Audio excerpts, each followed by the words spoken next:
नायमिति लोकः समस्तः सुखिनो भवन्तु।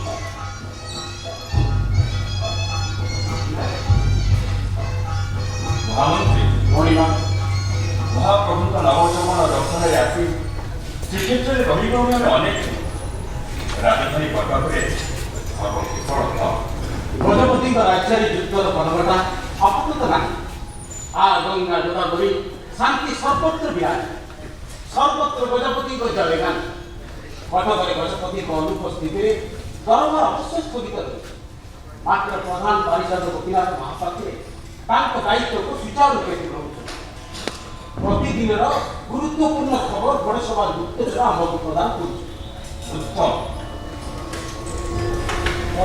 जय राजधानी सिंहासन पर आसीଛନ୍ତି ଜଣେ ସନ୍ଧ୍ୟା ଅପେକ୍ଷା କରିଛନ୍ତି ଆପଣଙ୍କ ପରିବାର ଏ ପରିଚୟ ଦଉଛନ୍ତି ଯେ ଜଙ୍ଗଲପୁର ପାଟଣା ସାରଳା କେନ୍ଦ୍ରରେ ସେ ଜଣେ ସ୍ୱୟଂ ଅର୍ଥାତ୍ ସାରଳା ଆଜ୍ଞା ତେବେ ସେ ନିଶ୍ଚୟ କବି ସିଦ୍ଧେଶ୍ୱର क्षमा चाहती मणिमा देवी सारणांको पुत्र बुलाई देवी कड़क्यारे प्राकृत भाषा रे महाभारत रचना करछन्ती बोली प्रचार करछन्ती वास्तव रे से जने सूत्र तांको रचना अशुद्ध अशुद्ध कहवा आगु प्रमाण लोड़ा उचित हंता पंडित विरूपाक्ष आपण दरबार सम्मानस्पद पंडित सदैव शांत और निरपेक्ष रहिबा आशा करा जाए जातीय आक्षेप आपण को शोभा पाउ नहीं संस्कृत भाषा रचित पुराण खूब अल्प लोक पढ़ी पारती आम ओडिया में प्राकृत भाषा कथा कवि सिद्धेश्वर रचना से दृष्टि आम भाषा प्रथम एवं ताहा अशुद्ध कि अशुद्ध से निर्णय अधिकार मुक्ति मंडप पंडित विरूपाक्ष तुमे कि आम्भे यही तार अधिकारी नहु मणिमा उचित कर संकट मूलकर किसी प्रभावशाली ब्राह्मण कवि विद्याधर विरुद्ध में मुक्ति मंडप खेलाती से कवि विद्याधर मुक्ति मंडप पंडित सम्मुखें उपस्थित भी हुई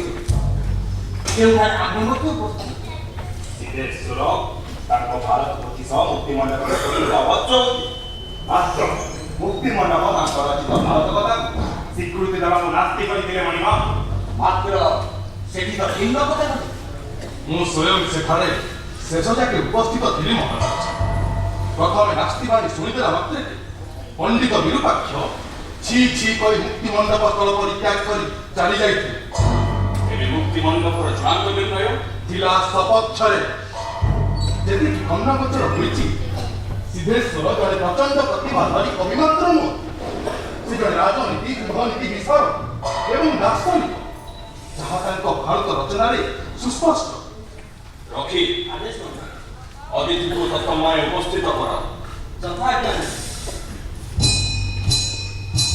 राजगुरु अपने अल्प दिन तले आमको जे महाप्रभु तो स्वप्न अनुसार समस्त कथा रचि चली सबु सही कालिया शांतम करिया महाप्रभु श्री जगन्नाथ को चलन गजपति महाराज के अकिंचन प्रणाम स्वीकार करूँ एवं राजसभा उपस्थित थिबा समस्त महानुभाव को मोर प्रणाम कवि माने कदापि अकिंचन रुहंती कवि सिद्धेश्वर औपचारिकता समय अपचय न करी आम्भे प्रसंग को यथा इच्छा मणि शुणुछु महर्षि व्यास संस्कृत महाभारत सह आपण रचित प्राकृत भाषा महाभारत को तुलना करा जाउछि मु सामान्य गाउले मनुष्यते मणिमा सेते ज्ञान मोर नाही मां सरलचंदी आज्ञारे जहा कहती मु केवल मोरी भाषा रे ताको लिखे मु लिखनकार मात्र मणिमा कवि नुहे शुणिलु मुक्ति मंडपर सभा पंडित माने आपण रचना को मूलर स्वीकृति देवा नास्तिक होउथिले सठिक सुनिचंती मणिमा महाभारतर समस्त पोथी समय करी महिमा अवश्य पाठ करी तेरे मुक्ति मंडप सभा जो विशेष पंक्ति उपरे आरंभ आशंका व्यक्त कले ताहा केवल महिमांक गोचरार्थे पाठ करंतु कवि यथादेश महाभारत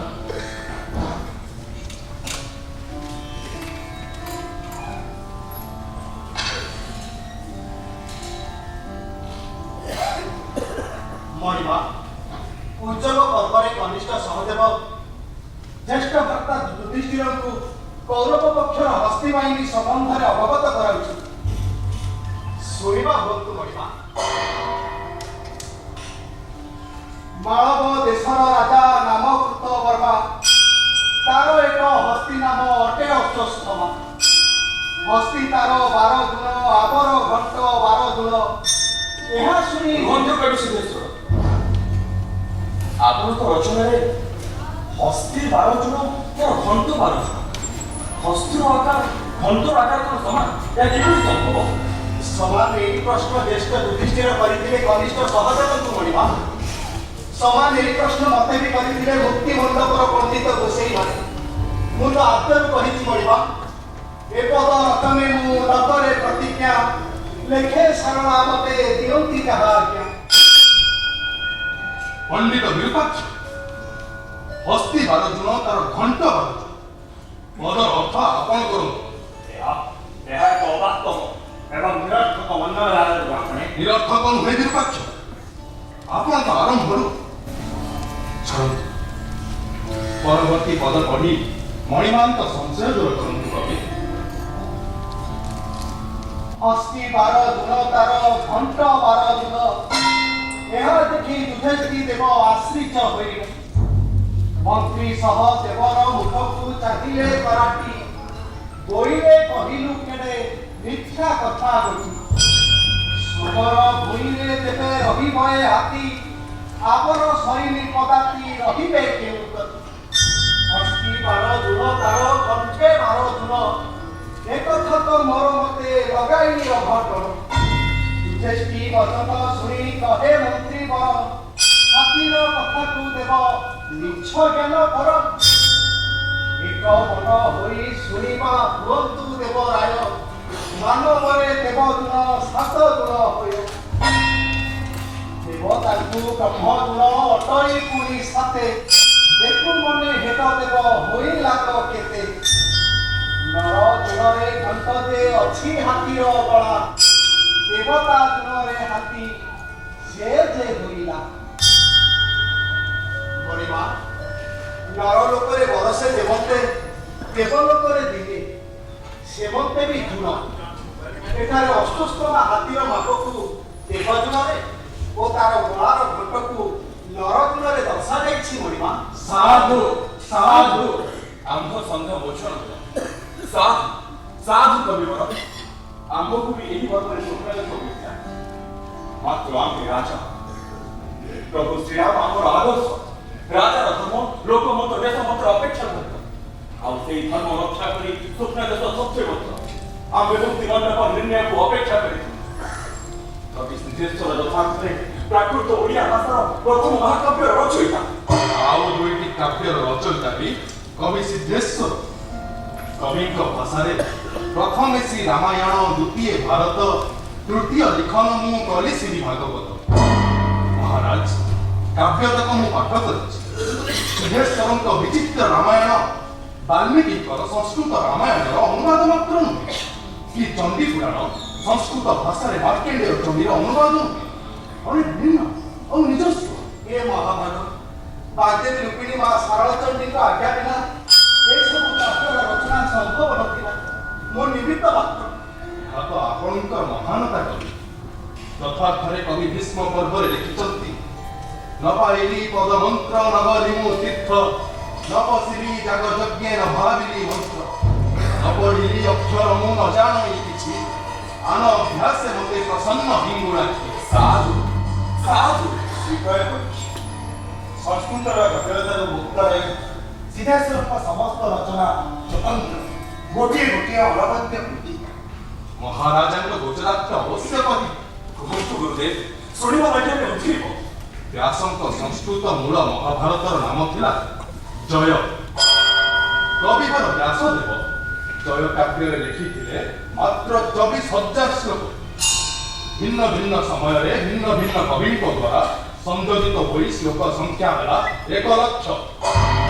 ମାତ୍ର ସିଦ୍ଧେଶ୍ୱର ମହାକବିଙ୍କ ମହାଭାରତରେ ଓଡ଼ିଆ ପଦ ସଂଖ୍ୟା 1,40,000। ସାଧୁ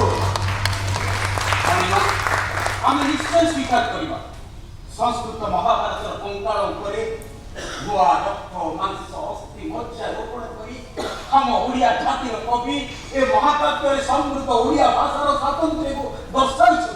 ସୂର୍ଯ୍ୟାରୋହଣ ପର୍ବରେ କବି ସିଦ୍ଧେଶ୍ୱର ପାଣ୍ଡବମାନଙ୍କୁ ଏ କଳିଙ୍ଗ ଭୂଖଣ୍ଡକୁ ସୁଦ୍ଧା ଘେନି ଆସିଛନ୍ତି। ବୀରଜାପୀଠ ଯାଜପୁରର ଗ୍ରାମୀଣ ହରିସାଉଙ୍କ ସୁପୁତ୍ରୀ ସିଂହାଣୀ ସହ ଯୁଧିଷ୍ଠିରଙ୍କ ବିବାହ କଥା ବର୍ଣ୍ଣନା କରି ପାଣ୍ଡବମାନଙ୍କୁ ଓଡ଼ିଆଙ୍କ ଜାମାତା ଦର୍ଶାଇଛନ୍ତି। ଆଚ୍ଛା, କବି ସିଦ୍ଧେଶ୍ୱର ତାଙ୍କ ରଚନାରେ କଳିଙ୍ଗ ଆଉ କି ବୈଶିଷ୍ଟ୍ୟ ଉଲ୍ଲେଖ କରିଛନ୍ତି ଗୁରୁଦେବ? ମହାରାଜ, ରାଜସ୍ୱ ଯଜ୍ଞ ବେଳେ ନିମନ୍ତ୍ରଣ ଘେନି କନିଷ୍ଠ ସହଦେବ ଯେ ଆସିଛନ୍ତି ଓଡ଼ ରାଷ୍ଟ୍ର କଳିଙ୍ଗ, ସେହି ବର୍ଣ୍ଣନା ଛଳରେ କବି କଳିଙ୍ଗର ପୁରୁଷୋତ୍ତମ କ୍ଷେତ୍ର ପୁରୀ, ଅର୍କ କ୍ଷେତ୍ର କୋଣାର୍କ, ଶ୍ରୀଲିଙ୍ଗରାଜ ମହାପ୍ରଭୁଙ୍କ ଏକାମ୍ର କ୍ଷେତ୍ର ଆଦିର ମହାତ୍ମ ବର୍ଣ୍ଣନା କରିଛନ୍ତି। ବାଃ, ସୁନ୍ଦର। କ୍ଷମା ମହାଭାରତ ବ୍ରାହ୍ମଣର ଅହଙ୍କାର ମତେ ଅନୁଭବ ମୁଁ ବି ଶୁଣିଛି ଆମ ଓଡ଼ିଆଙ୍କ ଇଷ୍ଟ, ଓଡ଼ିଆଙ୍କ ପ୍ରାଣ ମହାପ୍ରଭୁ ଶ୍ରୀ ଜଗନ୍ନାଥଙ୍କ ମହିମା।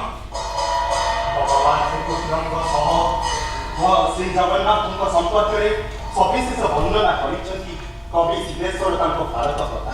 ଶୁଣିବାକୁ ଚାହିଁବୁ ପଣ୍ଡିତେ? ମହାରାଜ, ଭଗବାନ ଶ୍ରୀକୃଷ୍ଣଙ୍କ ମହାପ୍ରୟାଣ ପରେ ଅଗ୍ନି ଦାହ କରିପାରିନଥିବା ତାଙ୍କ ବ୍ରହ୍ମକୁ ଶବର ରାଜା ଜାରା ସମୁଦ୍ରକୁ ପାଇ ଗିରିକନ୍ଦରେ ରଖି ନୀଳମାଧବ ରୂପେ ପୂଜା କରିଛନ୍ତି ଏବଂ ବହୁ କାଳ ପରେ ରାଜା ଇନ୍ଦ୍ରଦ୍ୟୁମ୍ନ ସେ ପିଣ୍ଡକୁ ଗିରିକନ୍ଦରରୁ ଘେନି ଆସି ଶ୍ରୀକ୍ଷେତ୍ର ପୁରୀରେ ଦେଉଳ ତୋଳାଇ ଶ୍ରୀ ଜଗନ୍ନାଥଙ୍କ ଦାରୁ ପ୍ରତିମା ଗର୍ଭରେ ସ୍ଥାପନ କରିଛନ୍ତି।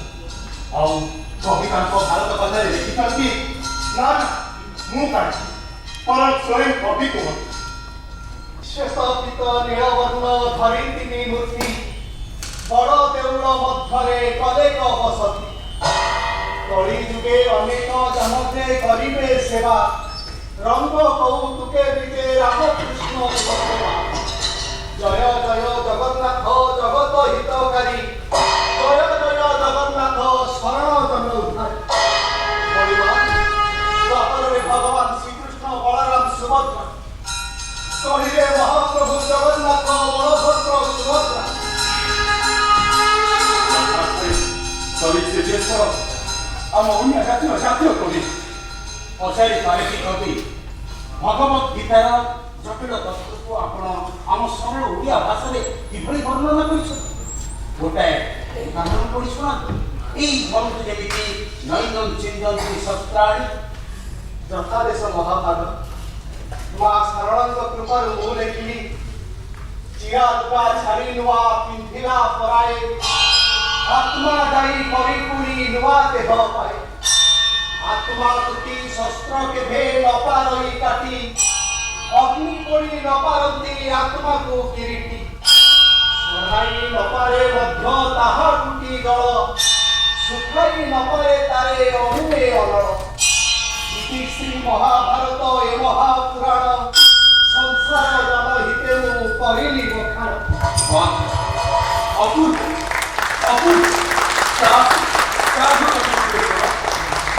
ଆମ ପ୍ରାକୃତ ଭାଷାରେ ଏହା ଏକ ଅଶୁଭ ନିରକ୍ଷର ଭଣ୍ଡାର।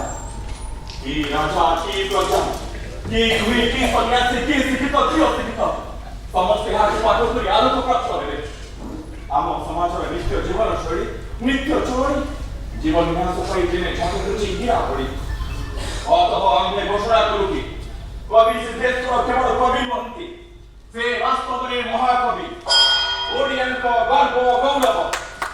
ମା ଶାରଳାଙ୍କ ବରପୁତ୍ର ଶାରଳା ଦାସ, ସେ ସୂତ୍ରମୁନି, କଳିଙ୍ଗର ବାଲ୍ମୀକି, ଓଡ଼ିଆ ଭାଷାର ଆଦି କବି।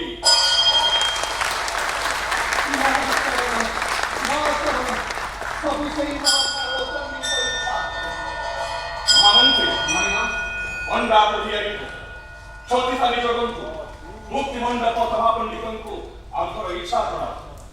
କବିଙ୍କ ସମ୍ବର୍ଦ୍ଧନାରେ সকলে রহিবে উপস্থিত। মহাপ্রভুଙ୍କ ଶ୍ରୀ ଛାମୁରେ ଆମ ଜାତୀୟ ଆଦି କବିଙ୍କ ମଥାରେ ଆମେ ଶ୍ରୀ ବାନ୍ଧି ପାଠ ଚଦର ସହ ଆଜ୍ଞା ଆମର ଅର୍ପଣ କରିବୁ। ମଣିମତ ଆଜ୍ଞା ଅବିଳମ୍ବେ ପାଳିତ ହେବ।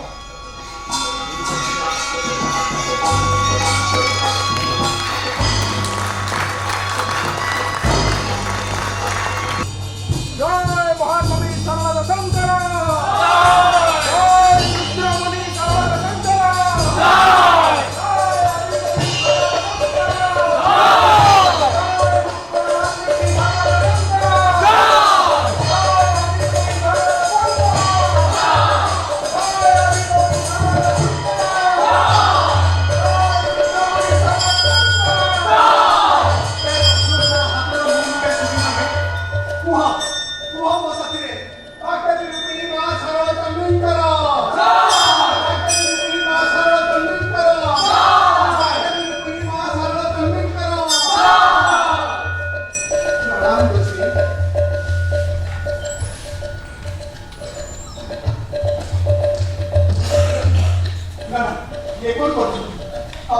ସନାତନ ଦେବତା ଅଛି ମୋର ପାପ ହବ ମୋର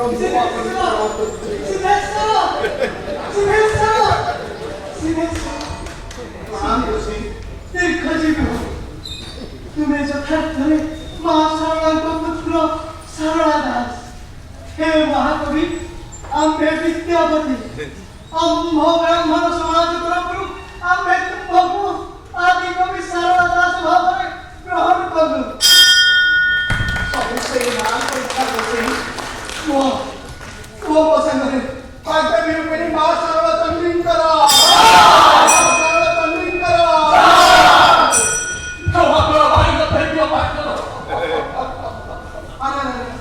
ये कौन पूछे मोरा पापी मुझे क्षमा करो भाई तुम्हारा कैसे फोटो कोई कैसे विचार होती थी मोरा पापी भाई मुझे क्षमा करो भाई सब सेई मां को इच्छा करुनी मु तो निमित्त मात्र कुह कुह मो साथी रे जंकर वासिनी मां ଶାରଳା ଚଣ୍ଡୀଙ୍କର